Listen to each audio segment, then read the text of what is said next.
From bows and arrows to guns and battle tanks, we've seen it all in the wars fought before. But modern warfare has new tools, and a prominent one used by nation states is cyber attack.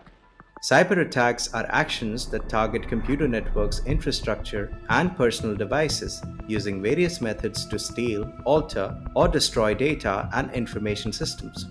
Cyber attacks amid the COVID 19 pandemic in India rose by almost 300% in 2020 compared to 2019. On October 12, 2020, Mumbai experienced an extremely long power outage, with railway systems halted and transport servers supposedly hacked. Though the government has not clearly admitted this was cyber sabotage, other reports speculate that there is a link between the Mumbai power outage and the Red Echo Group's cyber attack. But the connection still remains unsubstantiated. A long power cut of this intensity might have led to hindrances in the COVID 19 healthcare management. As can be seen in a report published by Insect Group, the power sector victims of the Red Echo cyber attacks were spread all over India.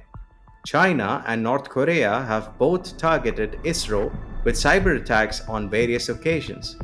ISRO maintains that none of these cyber attacks have jeopardized the sanctity of its data or had an adverse effect on any of its operations or major assets.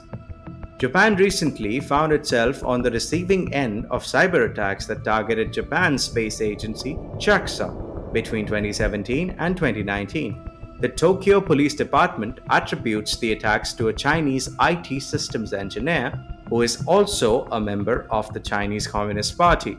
It is interesting to note that India and Japan last year discussed and finalized the text of a major bilateral cybersecurity cooperation agreement, but they are yet to sign it. As the adversary is the same, the Indo-Japanese cooperation can be furthered through the Quad framework. In the interim, it is imperative for Indian policymakers to start thinking of cyber capabilities from a strategic perspective. Cyber offensives enjoy formidable advantages. It is very difficult to attribute cyber offensives. They can be undertaken by either individuals or organizations, both as state actors or mercenaries.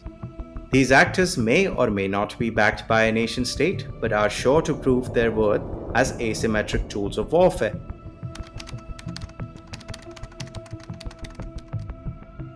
Cyber attacks are often associated with limited escalation potential and low costs, both monetary and political, compared to more conventional and attributable means.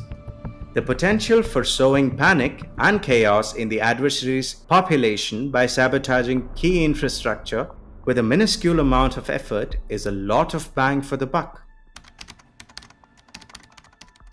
Although means for cyber defense exist, they involve high costs and a complex yet coordinated set of perpetual practices from a lot of individuals.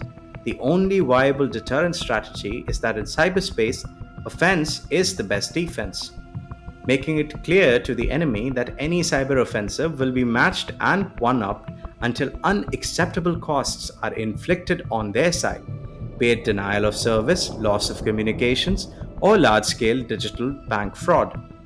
We need a robust cyber infrastructure along with a cybersecurity strategy. A national cyber strategy has apparently been in the works for several years, but there is still no sign of it. Perhaps it is awaiting the finalization of the national security strategy, since cyber strategy must flow from it. Hopefully, the national strategy will privilege the offensive cyber capabilities and back it with a doctrine for retaliation. This is critical. The image of weakness that prevails now is an open invitation for exploitation by our adversaries. It is a serious national security risk. That's it in this video. If you like what we do and want to watch more such content, then do hit the like button, subscribe to the channel, and press the bell icon.